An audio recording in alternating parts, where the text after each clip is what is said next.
हरे कृष्ण कृष्ण कृष्ण हरे हरे, हरे राम राम राम हरे हरे। सभी सनातन धर्म को मानने वाले भाई बहनों को पुराण को मित्रों अवश्य पढ़नी चाहिए। और आज इसी विषय पर हम बात करने जा रहे हैं। इसका संक्षिप्त परिचय आपको कराएंगे। इस वीडियो में आपकी सेवा में मैं प्रस्तुत कर रहा हूं आपके समक्ष, और मुझे पूरी उम्मीद है कि सभी धर्म प्रेमी जन इसके श्रवण और इसके मनन के माध्यम से अपने परमार्थिक लाभ उठाएंगे। पौराणिक कथाएं मित्रों इतिहास, साहित्य और दंत कथाओं का एक मिश्रण माना जाता है। हमारे धर्म में उपलब्ध जो महाग्रंथ हैं रामायण, महाभारत तथा पुराण हमारे प्राचीन इतिहास के बहुमूल्य स्रोत रहे हैं, जिनको केवल साहित्य समझकर अछूता छोड़ दिया गया है। अभी तक इतिहास की विक्षिप्त श्रृंखलाओं को पुनः जोड़ने के लिए हमें पुराणों और महाकाव्यों पर कई प्रकार की शोध की आवश्यकता है। हम पढ़े लिखे वर्ग के लोग आज की युवा पीढ़ी को यह आह्वान करना है कि जो छूट गया उसे जाने दें।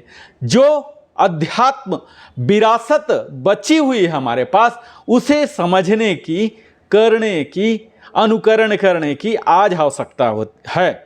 पुराणों में अंकित कई उपदेशों को हम अपने जीवन में आत्मसात कर अपने जीवन को सफल कर सकते हैं। मित्रों, अगर पुराण के शब्द की शाब्दिक अर्थ की बात की जाए तो इसका अर्थ है प्राचीन कथा। पुराण विश्व साहित्य के सबसे प्राचीनतम ग्रंथों में से एक है। इनमें लिखित ज्ञान और नैतिकता की बातें जो कि आज भी रिलीवेंट है, प्रासंगिक है, बहुमूल्य है और हमारी मानव सभ्यता की एक आधारशिला के रूप में कायम है। शास्त्रों में पुराणों की बड़ी महिमा है। उन्हें साक्षात श्री हरि का रूप बताया गया है। जिस प्रकार संपूर्ण जगत को आलोकित करने के लिए भगवान सूर्य रूप में प्रकट होकर हमारे बाहरी अंधकार को नष्ट करते हैं, उसी प्रकार हमारे हृदय अंधकार के भीतरी अंधकार को दूर करने के लिए श्री पुराण विग्रह धारण करते हैं। जिस प्रकार त्रैवर्णिक लिए वेदों का स्वाध्याय नित्य करने की विधि है, उसी प्रकार पुराणों का श्रवण भी सबको नित्य करना चाहिए। पुराणों का इसमें निहित जो हैं अर्थ हैं, धर्म है, काम है, मोक्ष, चारों बहुत ही सुंदर निरूपण हुआ है मित्रों। और चारों का एक दूसरे के साथ क्या संबंध है, इसे भी भली भांति पुराण में समझाया गया है। वेदों की भाषा तथा शैली थोड़ी सी कठिन है और पुराण उसी वेद के ज्ञान को सहज और रोचक बनाकर एक संस्करण के रूप में हमारे समक्ष उपलब्ध होता है। इनमें जटिल तथ्यों के कथाओं के माध्यम से समझाया गया है। कई तथ्य जो हैं जो एक आम मनुष्य को समझ में नहीं आ रहा, कथाओं के मार्फत से इसे बड़ा ही सरलतम बनाकर हमारे समक्ष प्रस्तुत किया जाता।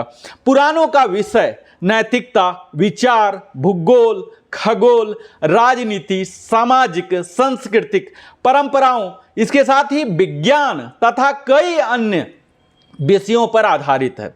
विशेष तथ्य यहाँ यह है मित्रों कि पुराणों में देवी देवताओं, राजाओं और ऋषि मुनियों के साथ साथ एक जन साधारण की कथाओं का भी उल्लेख मिलता है, जिससे पौराणिक काल के सभी पहलुओं का चित्रण होता है।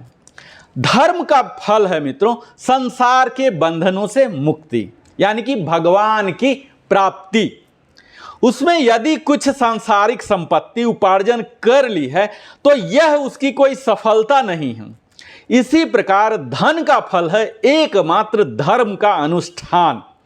भारतीय संस्कृति के मूलाधार के रूप में वेदों के बाद पुराणों का ही स्थान है। वेदों में वर्णित अगम रहस्यों तक जन सामान्य की पहुंच नहीं हो पाती, परंतु पुराणों की मंगलमयी ज्ञान प्रदायिनी दिव्य कथाओं का श्रवण मनन पठन पाठन करके जन साधारण भी भक्ति तत्व के रहस्य से सहज ही परिचित हो सकते हैं। महर्षि वेदव्यास जी ने 18 पुराणों का संस्कृत भाषा में संकलन किया है। ब्रह्मदेव श्री हरि विष्णु भगवान तथा भगवान महेश्वर उन पुराणों के प्रमुख देव रहे हैं। त्रिमूर्ति के प्रत्येक भगवान स्वरूप को 6 पुराण समर्पित किए गए हैं। उन 18 पुराणों के अतिरिक्त 16 उप पुराण भी हैं।